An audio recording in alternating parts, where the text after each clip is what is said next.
نحمده ونستعينه ونستغفره ونعوذ بالله من شرور أنفسنا ومن سيئات أعمالنا من يهده الله فلا مضل له ومن يضلل فلا هادي له أشهد أن لا إله إلا الله وحده لا شريك له وأشهد أن محمدا عبده ورسوله الذي لا نبي ولا رسول بعده اللهم صل على سيدنا محمد وآله وصحبه أجمعين أما بعد. Bapak jemaah salat subuh yang dimuliakan Allah Subhanahu wa taala. Rezeki yang sangat besar yang Allah karuniakan kepada kita semua pada malam hari ini khususnya dan pada hari-hari Ramadan pada umumnya insyaallah kita sampai. Bagaimana tidak jemaah sekalian? Sesiapa yang salat Isya berjamaah dia seakan-akan beribadah setengah malam. Siapa yang salat subuh berjamaah dia seakan-akan sholat semalam.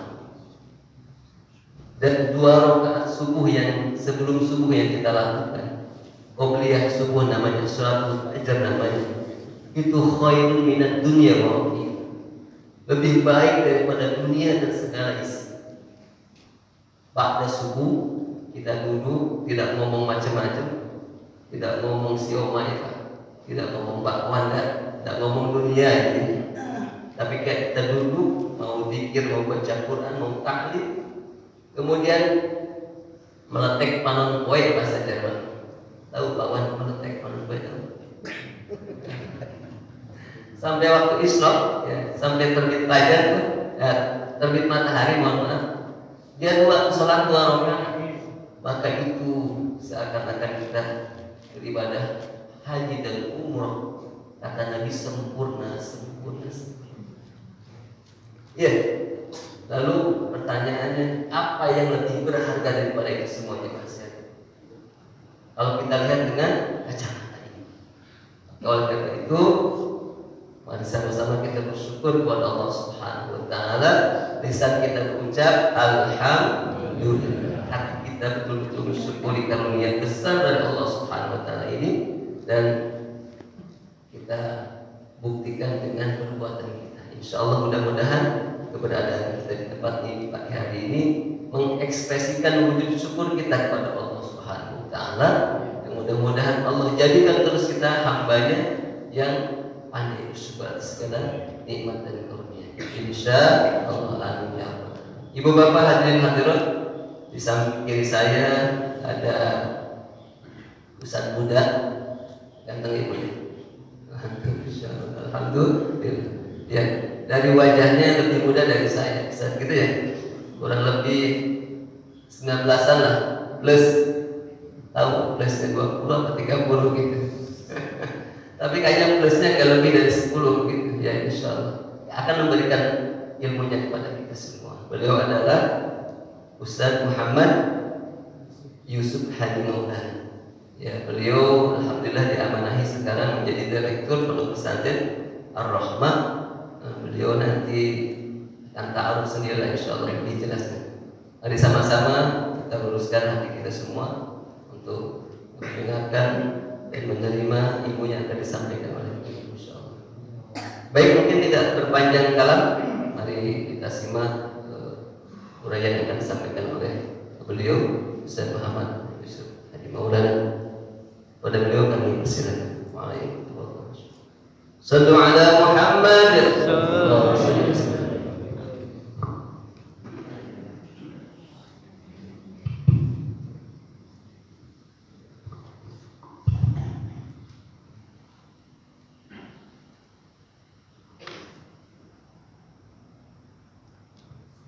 Bismillahirrahmanirrahim. Assalamualaikum warahmatullahi wabarakatuh.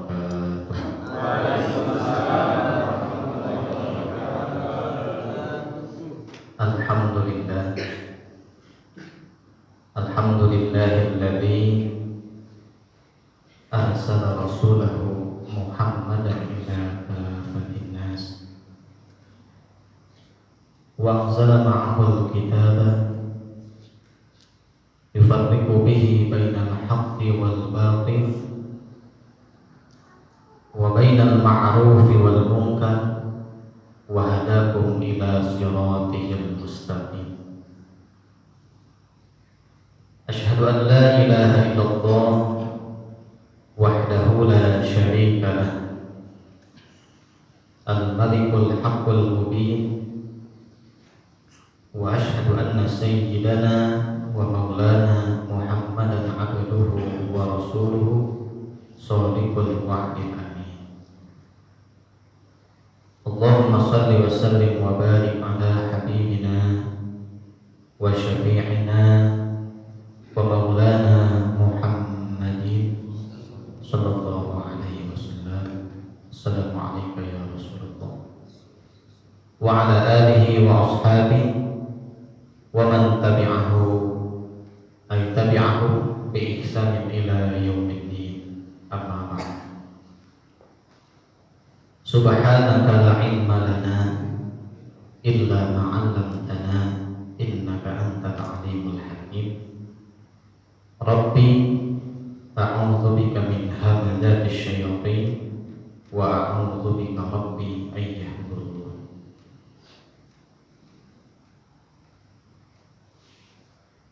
Ma'asyiral muslimin rahimakumullah. Puji dan syukur kita panjatkan kehadirat Allah Subhanahu wa taala. Salawat dan salam semua tercurah limpahkan kepada Nabi kita, Habibana wa Nabiyyana wa Maulana Muhammad sallallahu alaihi wasallam. Para keluarganya, para sahabatnya, para tabi'in, atba'ut tabi'in, dan mudah-mudahan sampai kepada kita sebagai umatnya yang senantiasa tunduk patuh kepada syariat dan ajarannya. Hadratil mukarramin wal muhtaramin, guru-guru kami, para ulama, para kiai, para asatidz yang hadir pada kesempatan pagi hari ini. Semoga Allah Subhanahu wa taala senantiasa memberikan keistiqomahan kepada guru-guru kita semua. Semoga Allah Subhanahu wa taala panjangkan umurnya guru-guru kita semua, diberkahi umurnya oleh Allah, diberkahi rezekinya oleh Allah Subhanahu wa taala, dan mudah-mudahan anak keturunan daripada guru-guru kita yang ada di tempat ini menjadi anak-anak yang soleh dan solehah yang akan meneruskan perjuangan dakwahnya. Amin ya Allah ya Rabbal alamin. Kami muliakan, kami cintai karena Allah Subhanahu wa taala guru saya Al-Ustaz Haji Mukhtar. Alhamdulillah saya bisa bersilaturahim ke tempat ini atas wasilah undangan dari beliau, dan alhamdulillah pada pagi hari ini saya diberikan sehat walafiat. Padahal tadi malam alhamdulillah pada Allah badan saya tadi malam panas sekali, baru pulang dari Garut. Tapi saya mohon doa kepada Allah, ya Allah, ingin disehatkan besok, ingin bersilaturahim ke tempat ini, berjumpa dengan orang-orang yang soleh, dengan orang-orang yang solihah, yang dalam hatinya penuh dengan kecintaan kepada Allah. Dan alhamdulillah pada kesempatan pagi hari ini Allah Subhanahu wa taala berikan kesempatan saya untuk bersilaturahim di tempat ini, berjumpa dengan Bapak Ibu semua, yang mudah-mudahan ini menjadi keberkahan untuk kita semua. Amin ya rabbal alamin. Ma'asyiral muslimin wal muslimat rahimakumullah. Pada bulan Ramadan yang sedang kita laksanakan saat ini, banyak sekali keutamaan, keistimewaan yang Allah berikan kepada kita sebagai umatnya baginda Rasulullah sallallahu alaihi wasallam. Dan kita semua sebagai umatnya baginda Rasulullah sallallahu alaihi wasallam tentunya mengharapkan sekali kemuliaan dan keistimewaan yang Allah berikan pada bulan Ramadan. Banyak sekali keistimewaan di bulan Ramadan, karena bulan ini penuh dengan rahmat, penuh dengan ampunan Allah, dan rezeki orang-orang beriman ditambah oleh Allah Subhanahu wa taala. Bukan hanya rezeki berupa dunia saja, bukan. Kita bisa duduk berkumpul pada saat ini, sholat subuh dengan berjamaah, dilanjutkan dengan melakukan amal-amal kebaikan setelahnya. Ini merupakan nikmat dan rezeki yang besar yang Allah berikan kepada kita. Kalau kita menilai terhadap rezeki dan nikmat Allah berikan kepada kita hanya berupa materi dunia saja, itu kecil. Tapi ketika kita memandang nikmat dan rezeki dari Allah terhadap urusan akhirat, ini yang luar biasa dan istimewa. Karena hanya ada dua nikmat yang Allah berikan kepada hamba. Pertama nikmat duniawiyah, yang kedua nikmat diniyah. Apa itu nikmat duniawiyah? Nikmat duniawiyah yaitu Allah berikan kepada kita kesehatan. Allah berikan kepada kita rezeki berupa harta benda dan lain sebagainya yang merupakan nikmat-nikmat dunia Allah berikan kepada kita. Bahkan nikmat dunia ini Allah berikan kepada seluruh manusia. Tidak hanya Allah berikan kepada orang yang beriman, tapi orang yang tidak beriman pun Allah berikan keduniaan. Betul. Kalau kita cuma punya mobil satu, orang-orang yang tidak beriman kira-kira mobilnya berapa? Bahkan punya pabrik mobil, betul. Kita punya motor satu, paling banyak 2, 3, mobil pun 3, 4. Tapi orang yang nggak beriman kepada Allah, bahkan tidak mengenal Allah, dia punya pabrik mobil. Bahkan dunianya lebih banyak daripada kita. Kenapa Allah berikan dunia banyak kepada mereka? Karena bagi mereka tidak ada bagian dan tidak akhirat. Tapi bagi kita sebagai orang beriman, sebagai orang Islam, mobil cuma satu, itu pun MPV ya. Alhamdulillah mobil cuma yang dipakai untuk safari dakwah ke Kuningan sama saya, semoga berkah. Mobil cuma satu. Kenapa kok orang-orang Islam, orang-orang beriman terhadap urusan dunianya Allah batasi? Adapun orang-orang kaya dan orang beriman tidak akan melebihi kekayaannya daripada orang-orang non-muslim. Kenapa? Karena bagi orang beriman Allah siapkan kenikmatan yang besar, kenikmatan yang abadi nanti di akhir. Maka harus bangga, kita harus bahagia dijadikan orang-orang beriman oleh Allah.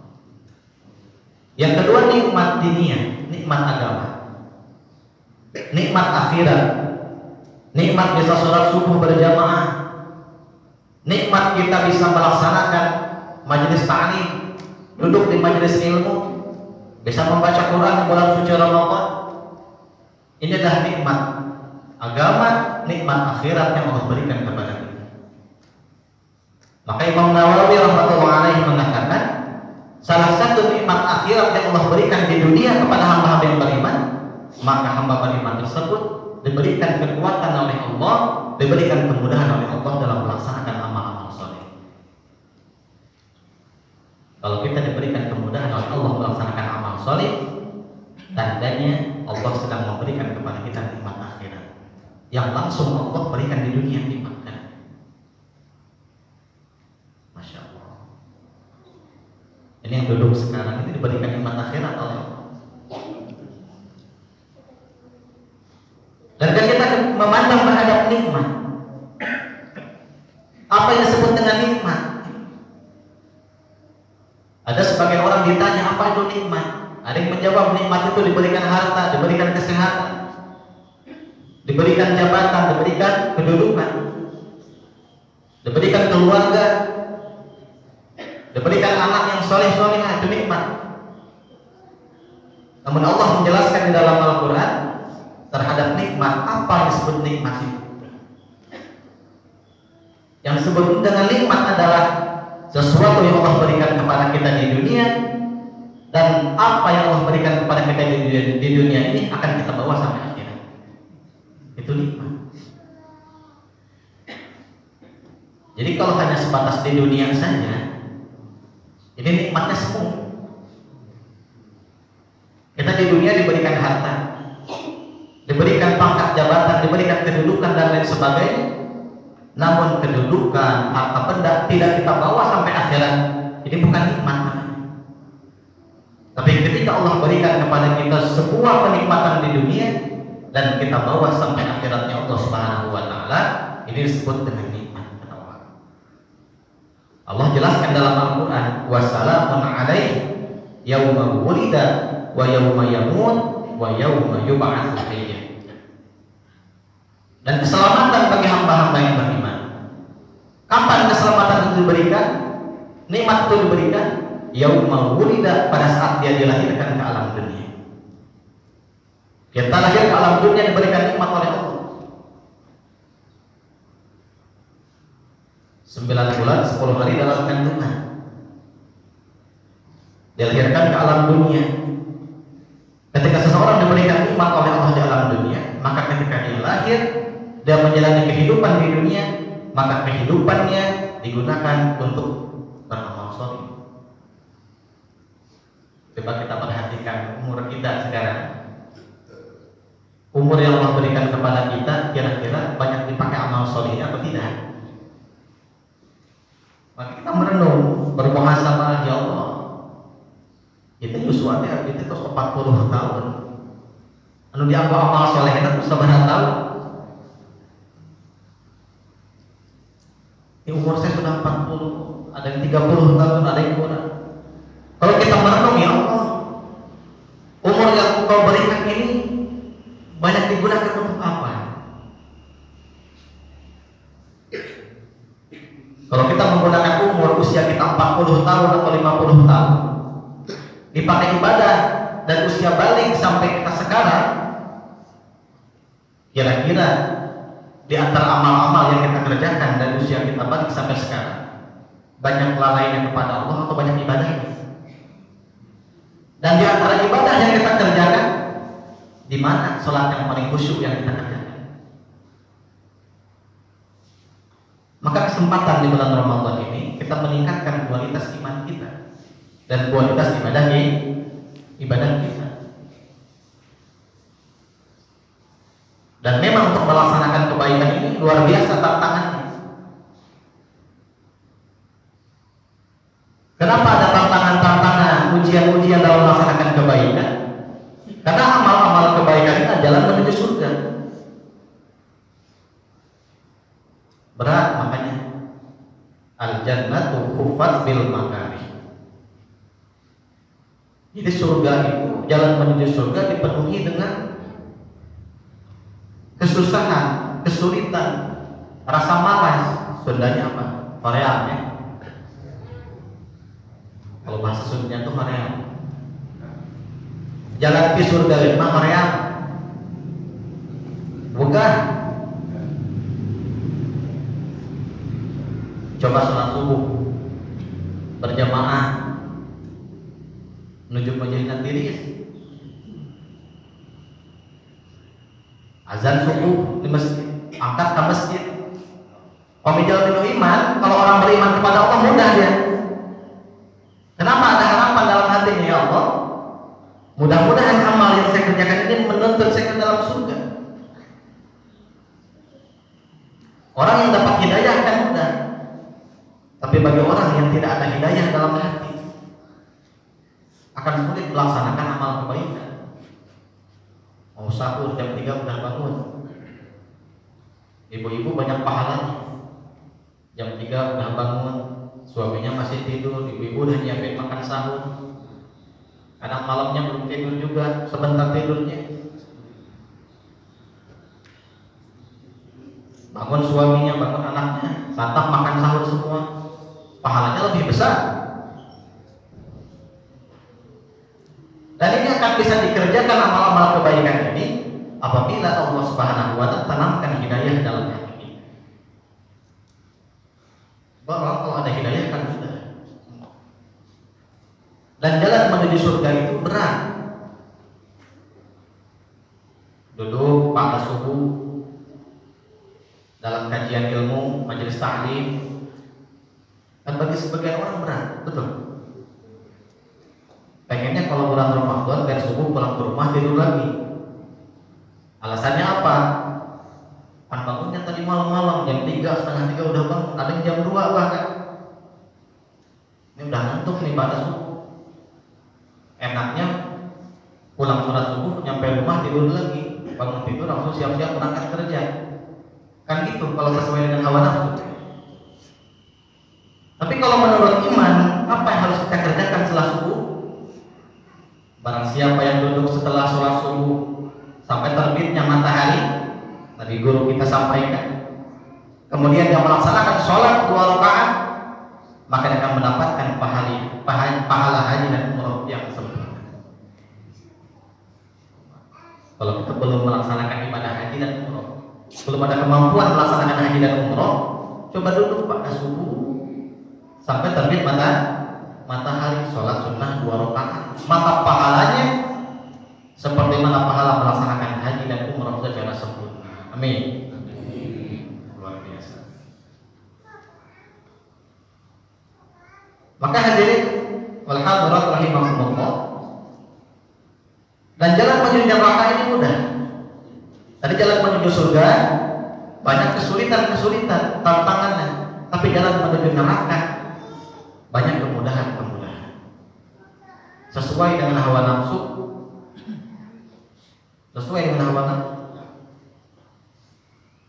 Maka kita sebagai orang beriman pasti tentunya ingin masuk ke dalam surga. Maka dalam Sunan Abi Dawud dan dalam Sunan At-Tirmidzi ada satu hadis yang diriwayatkan oleh Ibnu Abbas radhiyallahu taala anhu. Rasulullah sallallahu alaihi wasallam bersabda, "Al-jannatu mushtaqatun ila arba'ati nafar." Jadi surga itu merindukan 4 golongan manusia. Kalau kita, sebetulnya kan kita yang merindukan surga ya. Kita semua yang merindukan surga, ingin masuk ke dalam surga. Ya Allah, lebatkan abdi ke surga, lebatkan keluarga abdi ke surga. Kan itu doanya. Tapi Rasulullah sampaikan, ada di antara golongan manusia yang dirindukan oleh surga. Coba kira-kira apa? Kalau kita biasa merindukan surga, ini ada golongan manusia yang dirindukan oleh surga. Maka Rasul sampaikan, di antara golongan manusia yang dirindukan oleh surga, yang pertama adalah talil Quran, adalah orang yang gemar membaca Al-Quran. Biasanya Ramadan paling semangat baca Quran. Beres Ramadan kita ditutup lagi Qurannya. Ya. Ramadan semangat tadarusan, semangat baca Quran. Selesai Ramadan udah lupa lagi sama Quran. Ada yang kayak gitu ada? Insya Allah kalau di sini nggak ada. Ya, kalau di sini nggak ada. Yang pertama, golongan yang dirindukan oleh surga adalah orang yang gemar membaca Al-Quran. Dan orang yang gemar membaca Al-Quran, bahkan orang yang senantiasa berinteraksi dengan Al-Quran, pasti Allah akan berikan kemuliaan. Kenapa? Karena Al-Quran itu adalah kalamullah. Rasulullah SAW menjadi nabi yang paling mulia di antara seluruh para nabi. Kenapa? Karena Allah Subhanahu wa taala turunkan Al-Qur'an kepada baginda Rasulullah sallallahu alaihi wasallam. Sehingga menjadi nabi yang paling mulia di antara seluruh nabi. Malaikat yang paling mulia yang menjadi penghulunya para malaikat siapa? Malaikat Jibril alaihi salatu wassalam. Kenapa? Karena malaikat Jibril yang menyampaikan wahyu dari Allah kepada Rasulullah sallallahu alaihi wasallam. Sehingga menjadi malaikat yang mulia.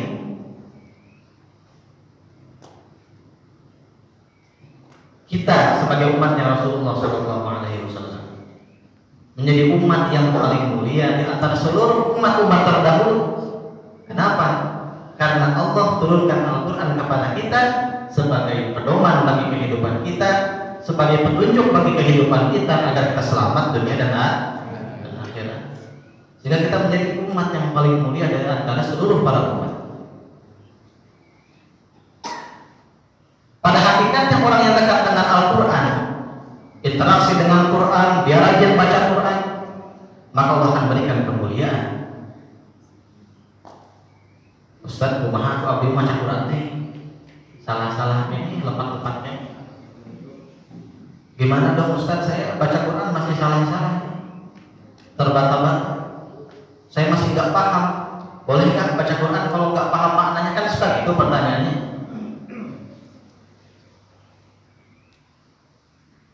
Maka Rasul sampaikan dalam hadis yang diriwayatkan oleh Sayyidatina Aisyah radhiyallahu taala anha, al-mahiru bil Quran ma'as safaratil kiramil barr.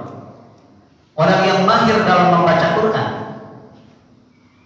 mahir dia dalam baca Quran, lancar bacanya, fasih bacanya, dia akan bersama para malaikat yang mulia. Lalu gimana yang nggak lancar baca Quran? Maka Rasul sampaikan, walladzi yaqra'ul Qur'ana wa yatata'atta'u fihi wa huwa 'alaihi syatun lahu ajrani, dan orang yang terbata-bata membaca Quran. Apa bahasa Sunda terbata-bata? Balelol. Balelolnya. Ustaz nanti balelol ini baca Quran teh kumaha? Terbata-bata baca Quran. Anu kedah 1 juz setengah jam baca. Saja sih baca kita 2 jam. Lalu balelol kumaha bacana? Tapi terbiasa ingal baca. Ya. Lalu bagaimana dengan yang terbata-bata membaca Quran? Maka Rasul sampaikan, orang yang terbata-bata membaca Al-Quran, maka dia akan mendapatkan 2 pahala dari Allah. Yang pertama, pahala dia membaca Al-Quran. Yang kedua, pahala dia susah payahnya dalam membaca Al-Quran. Itu sudah susah payah membaca Quran. Ya. Luar biasa dalam Islam ini, kita jangan pikir hati. Duh, gimana baca Quran masih susah. Pengen pahala semuanya, gitu. Padahal Allah akan simpan pahala-pahala. Gimana kalau baca Qurannya nggak paham maknanya, nggak ngerti maknanya, dapat pahala apa tidak? Apa? Baca Quran dengan paham maknanya maupun tidak paham maknanya akan dapat pahala dari Allah.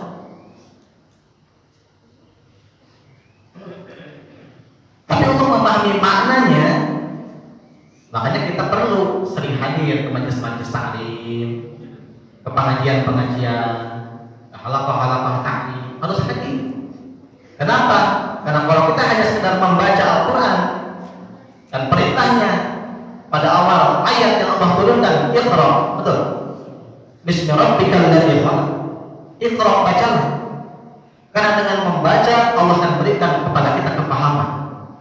Kalau kita sudah paham terhadap Al-Quran, maka kita akan mudah untuk mengamalkan Al-Quran. Ustaz ada masalah tren update kumaha bade paham, lebah ke pangaosan. Karena ada majelis taklim, ada pengajian rutinan mingguan di masjid, betul? Agar paham makna-makna Al-Quran. Kalau kita sudah paham terhadap makna-makna yang terkandung dalam Al-Quran, maka kita akan mudah untuk mengamalkan Al-Quran. Yang pertama diperlukan surga adalah orang yang gemar membaca Al-Quran. Sing seueur maca Quran, komo sahih sawu. Apalagi sahih Ramadan, ya, harus banyak baca Quran. Dan di antara kurikulum Nabi SAW pada bulan Ramadan yang diajarkan kepada kita, yang pertama, salah satunya adalah kita senantiasa memperbanyak membaca Al-Quran pada bulan suci Ramadan. Dan Al-Quran akan menjadi syifa bagi kita, obat Al-Quran. Ibu paminggu juga tahu ya punya, nggak tahu saya mau tak, coba baca Quran. Ala dzikrillah tatmainnul qulub. Jadi anu zikir ka Allah, emot ka Allah. Orang yang ingat kepada Allah, tatmainnul qulub, maka akan memberikan ketenangan pada hati. Sedangkan zikir yang paling utama, yang paling istimewa, yang paling spesial adalah membaca Al-Quran. Tenang hati kita.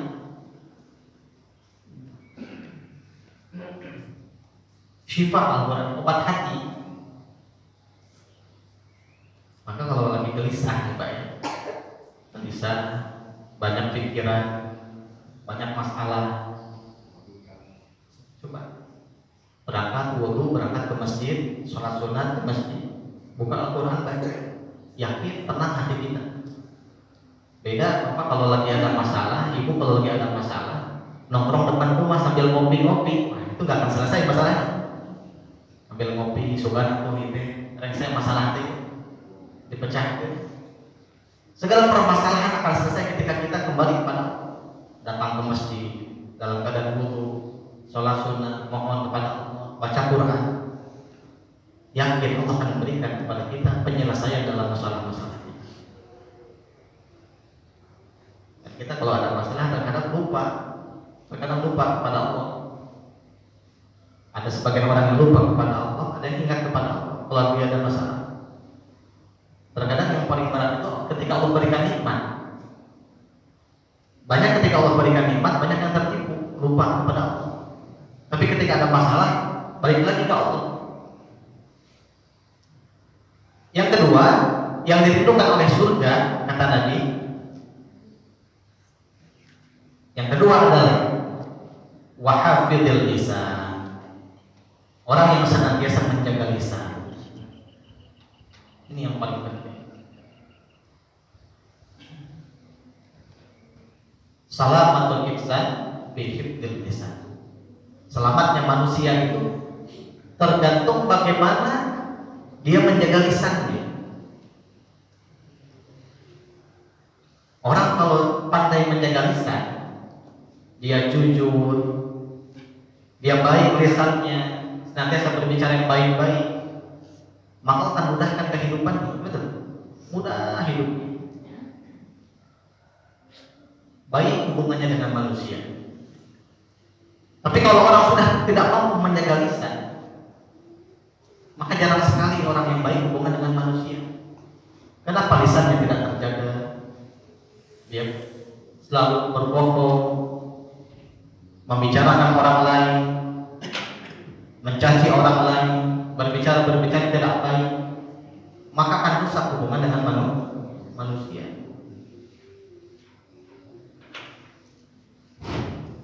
Nabi Ibrahim alaihi salatu wassalam, pada suatu ketika beliau menangis di hadapan Allah. Nabi Ibrahim menangis di hadapan Allah. Maka ditegur, wahai Ibrahim, kata Allah, mengapa kau menangis? Maka Nabi Ibrahim mengatakan, ya Allah, seumur hidup aku ini pernah berbohong 3 kali, kata Nabi Ibrahim. Aku pernah berbohong 3 kali dalam seumur hidup. Bagaimana aku tidak sedih? Bagaimana aku tidak gelisah? Bagaimana nanti apa yang aku harus pertanggungjawabkan di hadapan-Mu ya Allah? Kata Nabi Ibrahim. Sampai nangis Nabi Ibrahim.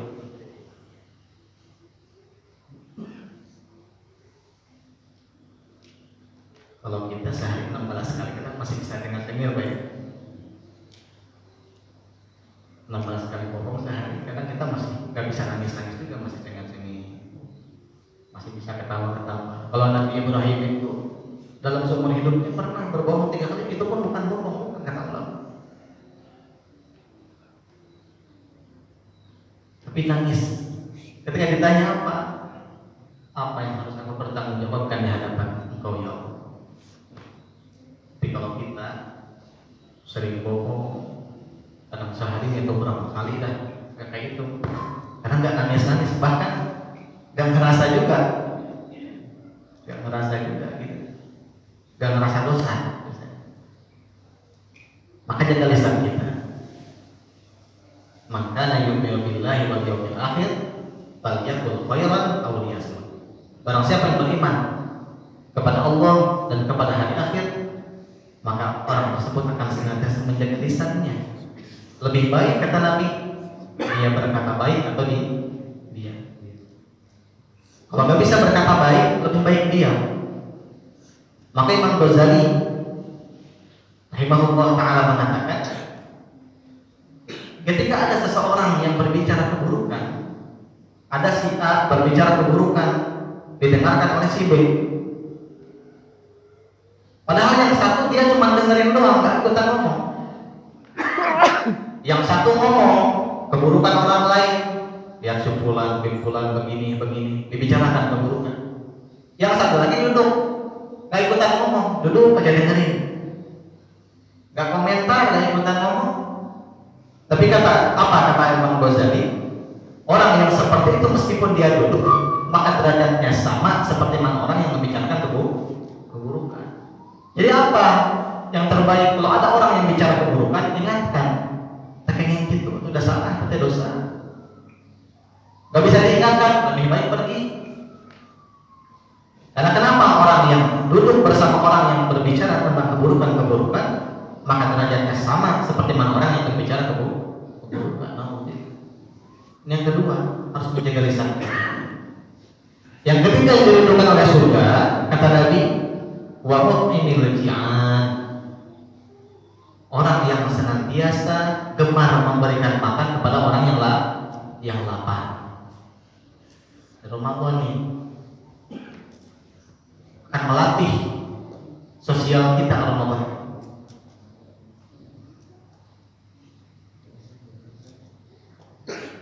Kadang sulit kita ngasih makan kepada orang lapar. Kesempatan Ramadan memberikan buka puasa kepada orang yang sedang berpuasa. Pahalanya luar biasa. Barang siapa memberikan makanan kepada orang yang berbuka puasa, maka Allah Subhanahu wa Ta'ala akan berikan pahala seperti mana orang yang melaksanakan puasa, dan Allah akan ampuni dosa-dosa. Maka sahabat bertanya, ya Rasulullah, bagaimana aku ini gak punya apa-apa ya Rasulullah? Maka Rasulullah sampaikan, meskipun kau hanya memberikan satu butir kurma, satu teguk air, maupun satu teguk susu, maka akan mendapatkan pahala seperti mana orang yang melaksanakan puasa. Temannya wes teguk air banyak. Maka berlomba-lomba.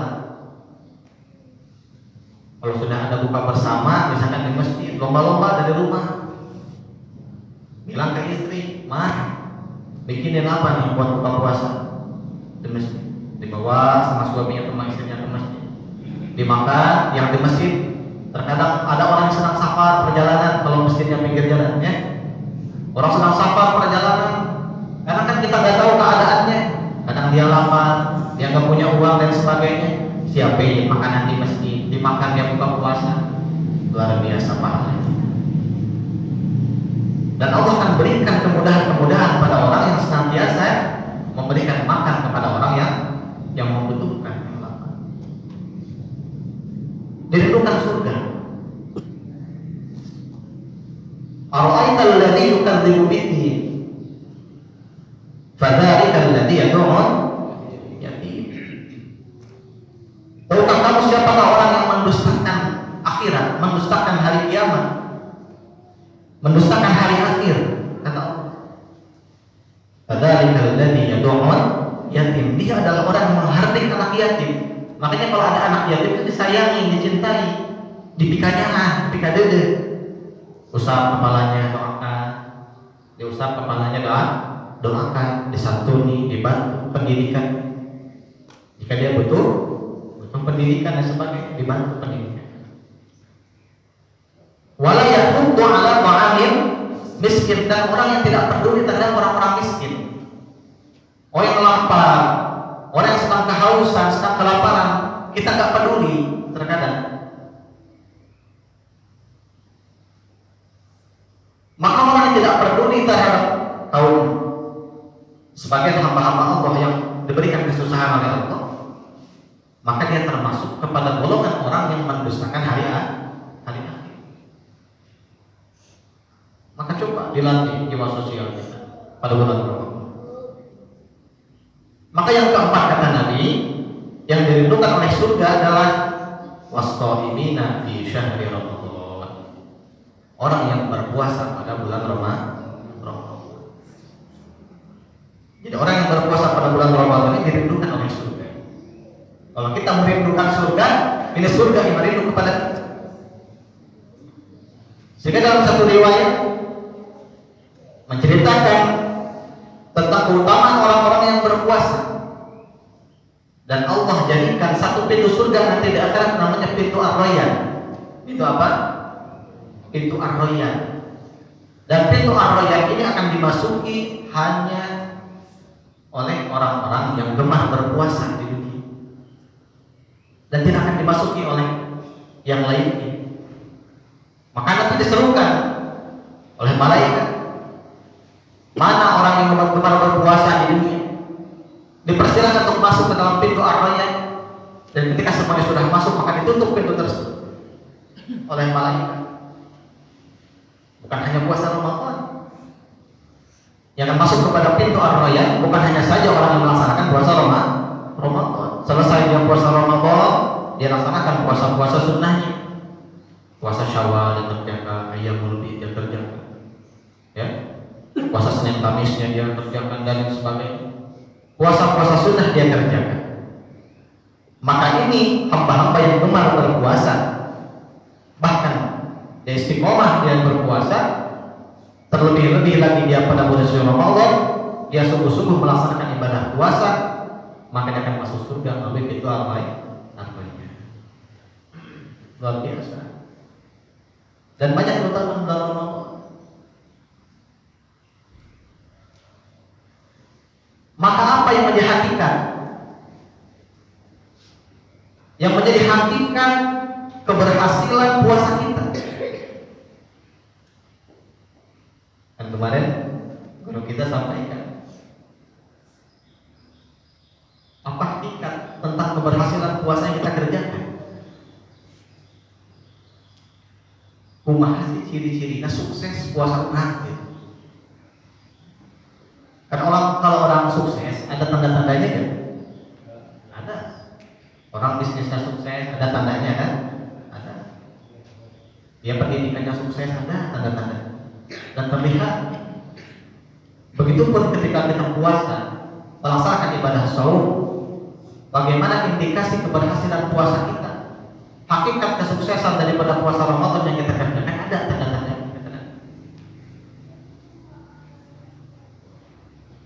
Maka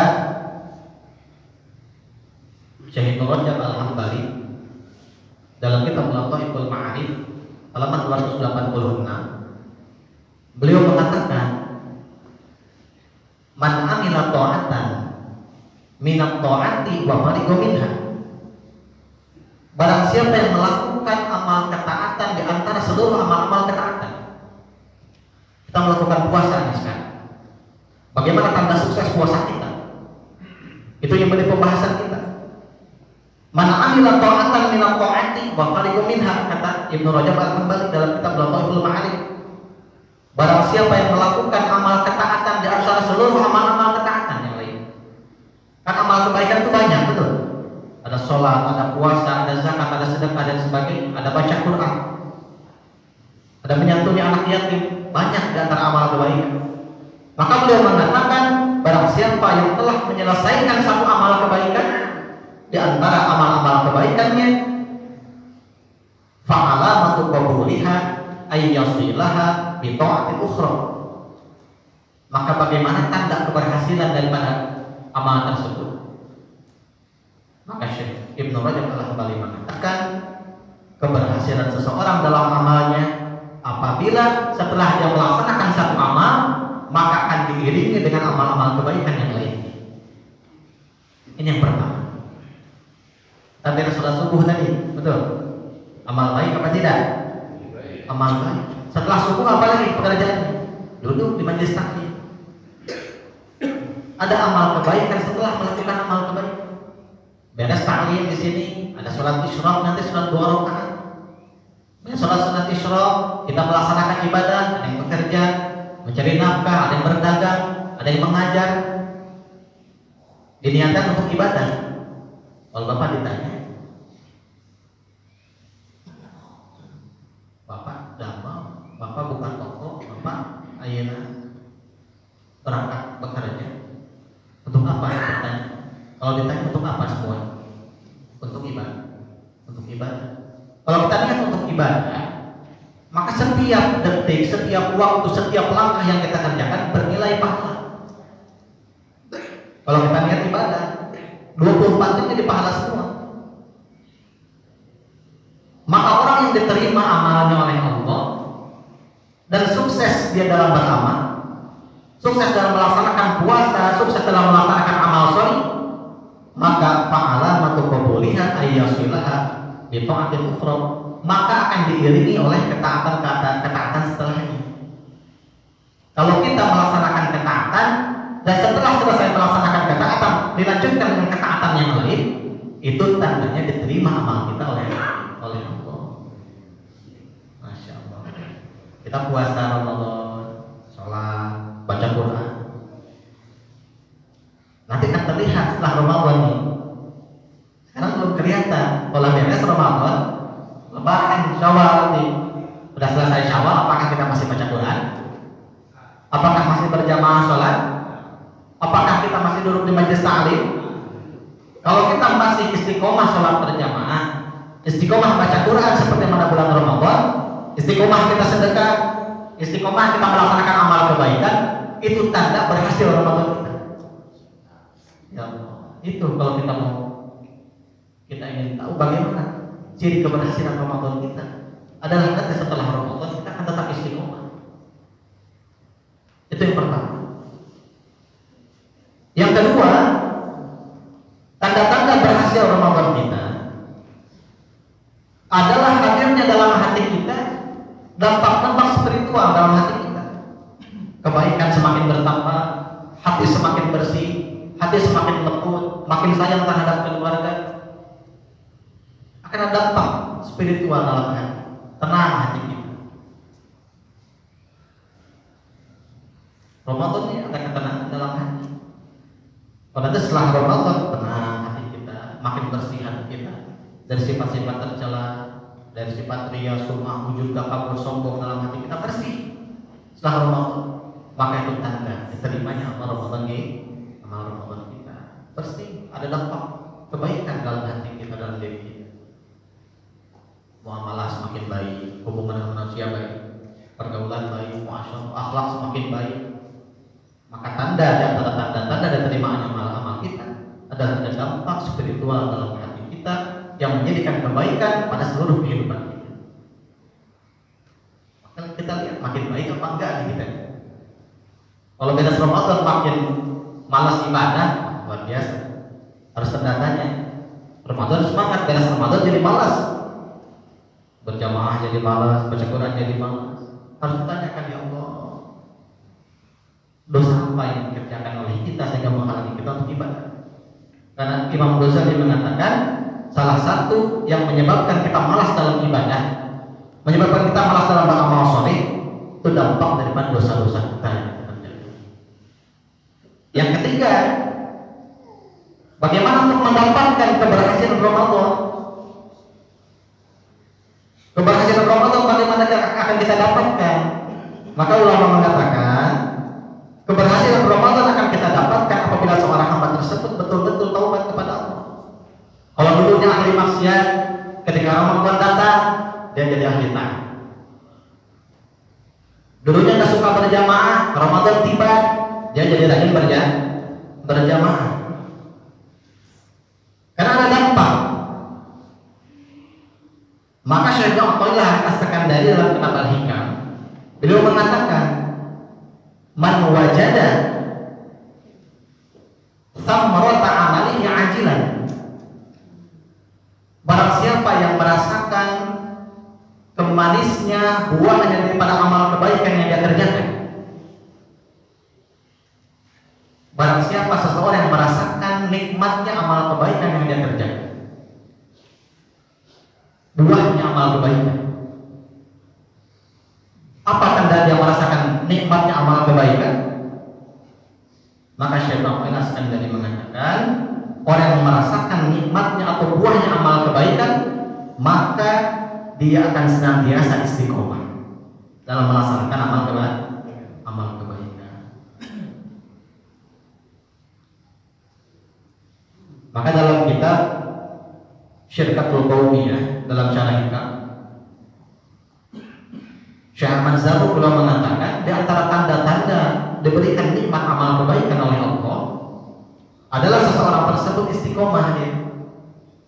Kalau kita istiqomah dalam ketaatan, tandanya kita diberikan nikmat amal kebaikan. Ada buahnya, samrah. Kalau kita nanam pohon, tumbuh pohonnya, ada buahnya, kita petik buahnya. Begitupun dengan amal-amal soleh, ketika kita petik buah daripada amal soleh, apa yang menjadi buah daripada amal soleh adalah kebaikan-kebaikan pada diri kita. Hati kita semakin baik, ibadah semakin semangat, baca Quran semakin rajin, sedekahnya semakin baik. Maka perlu kata ulama, kalau kita ingin mendapatkan hakikat daripada keutamaan Ramadan, diterimanya amal pada bulan Ramadan, maka segera kita kembali kepada Allah dengan taubat dan nasuha. Kalau dulunya ahli maksiat jadi ahli taat, doa kepada Allah bulan Ramadan. Kesempatan, karena Ramadan tempatnya ijabah, doa-doa kita diijabah oleh Allah. Minta ampun kepada Allah dan ingin kita jadikan Ramadan kita Ramadan yang terbaik di antara seluruh Ramadan yang pernah kita kerjakan. Ke atasnya, insyaallah para sobat waktunya. Nah, mudah-mudahan Allah Subhanahu Wa Taala jadikan kita sebagai hamba-hamba yang istiqomah, hamba-hamba yang senantiasa gemar melaksanakan ketaatan. Maka kalau kita berikan kesimpulan bagaimana di antara tanda-tanda diterimanya amal Ramadan kita, maka kita akan senantiasa istiqomah melaksanakan amal kebaikan pada bulan suci Ramadan dan akan kita kerjakan juga di luar bulan Ramadan. Dan akan ada dampak kebaikan pada hati kita. Bulan Ramadan kita menjadi baik, tarawih kita kerjakan, sholat sunnah kita kerjakan, yang wajib kita kerjakan, yang sunnah kita sempurnakan. Rawatibnya, sholat sunnah rawatib 12 rakaat setiap hari harus dikerjakan. Dan siapa yang melaksanakan sholat sunnah rawatib 12 rakaat setiap hari, maka Allah akan bangunkan rumah di surga. Masya Allah. Ulah dikantun bagi pemberian hadiah, ulah dikantun. Kenapa jangan ditinggalkan? Karena Allah akan bangunkan rumah untuk kita di surga. Mudah-mudahan yang sedikit yang singkat ini ada manfaatnya untuk kita semua, dan Allah berkahi pertemuan kita pada pagi hari ini, dan mudah-mudahan Ramadan yang kita laksanakan, yang kita kerjakan menjadi kebaikan untuk kita semua, dan selepasnya pada bulan suci Ramadan nanti Allah Subhanahu Wa Taala jadikan kita orang-orang bertakwa kepada Allah Subhanahu Wa Taala. Amin ya Allah ya rabbal alamin. Allahumma shalli ala syafi'ina wa ala Muhammad sallallahu alaihi wa sallam wa sahabat Rasulullah ajma'in. Allahumma inna nas'aluka ridha wal jannah wa na'udzu bika min sakhatika wan nar. Allahumma inna nas'aluka salamatan fid din wa 'afiyatan fil jasad wa ziyadatan fil 'ilmi wa barakatan fil rizqi wa tawbatan qabla al-maut wa rahmatan 'inda al-maut wa maghfiratan ba'da al-maut. Allahumma hawwin 'alaina fi sakaratil maut wan najata minan nar wal 'afwa 'inda al-hisab. Allahumma astaghfirna wa 'ailatina wa ahlal qur'an khidmati dinika wa juhdi rasulik wa tawaffana wa aqrabna anna wa rabbana wa ja'al akhirah kalamina syahadatan la ilaha illallah wa asyhadu anna Muhammadan Rasulullah. Allahumma ansuril khalidina fi sabilika fi kulli makan.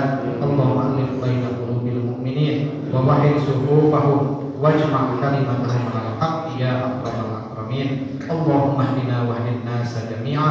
Allahumma hdina wahdin nasa waj'alna sababan liman ihtada. Allahumma ja'al qaryatana hadhihi kal madinatil munawwarah fi ahdi Rasulillah sallallahu alaihi wasallam. Allahumma ja'al masajidana ka masjidin Nabi sallallahu alaihi wasallam. Allahumma ja'al buyutana ka buyutis sahabah. Allahumma ja'al rijalana ka rijalis sahabah. Allahumma ja'al nisa'ana ka nisa'is sahabah. Allahumma ja'al sibyanana ka sibyanis sahabah. Allahumma ja'alna min ahlil Qur'an. Allahumma ja'alna min ahlil khair. Allahumma ja'alna min ahlil ilmi wal khair was sa'adah. Allahumma rzuqna minka. Allahumma rzuqna minka fahma. Rabbana atina fid dunya hasanah wa fil akhirati hasanah wa qina adzabannar. Subhana rabbika rabbil izzati amma yasifun wa salamun alal mursalin walhamdulillahi rabbil alamin.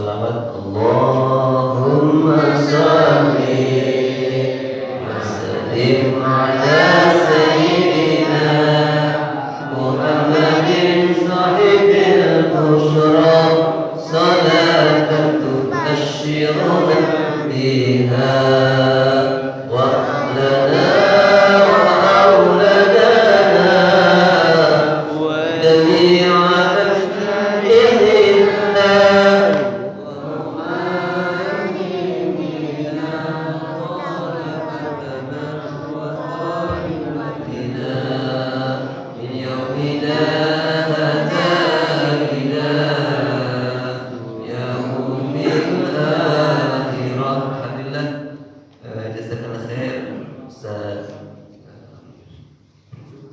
Muhammad Yusuf Hadi Maulana. Ya. Tausiah yang begitu dahsyat ya Mas sekalian. Ujung-ujungnya apa tadi? Kuncinya bahwa kita kalau ingin mengetahui keberhasilan ibadah kita khususnya Ramadan, konsisten, langgeng, terus menerus. Mudah-mudahan Allah Subhanahu wa taala berikan kekuatan kita. Satu nuhun, jazakallah khair Ustaz. Thank you very much. Ya, mudah-mudahan Allah Subhanahu wa taala berikan keberkahan usia kepada beliau, berkah keluarga, maisha, ilmu dan yang lain. Berharap kita diperjumpakan lagi ya. Kira-kira mau? Isi lagi mau? Alhamdulillahnya beliau akhir bulan mau ke Malaysia. Mau kita. Jadi beliau 10 terakhir Ramadan mengisi di Malaysia. Alhamdulillah. Nanti insya Allah kita diskusikan, mudah-mudahan mungkin di Nuzulul Quran bisa ngisi lagi atau di pekan yang akan datang ya.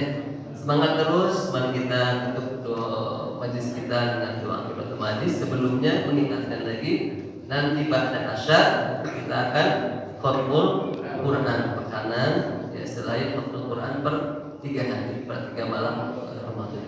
Jangan lupa nanti pada asyar ibu bapak semua hadir di masjid ini, kita sama-sama tadi tuh kebaikan di atas kebaikan ya, salah satu kunci keberhasilan ibadah kita ada khatmul Quran pekanan kita pada asar sampai nanti berbuka puasa bersama iftar jamaah insyaallah. Subhanakallahumma wa bihamdika asyhadu an la ilaha illa anta astaghfiruka wa atubu ilaik. Walhamdulillah. Assalamualaikum warahmatullahi wabarakatuh. Kita bersama ya. Sallallahu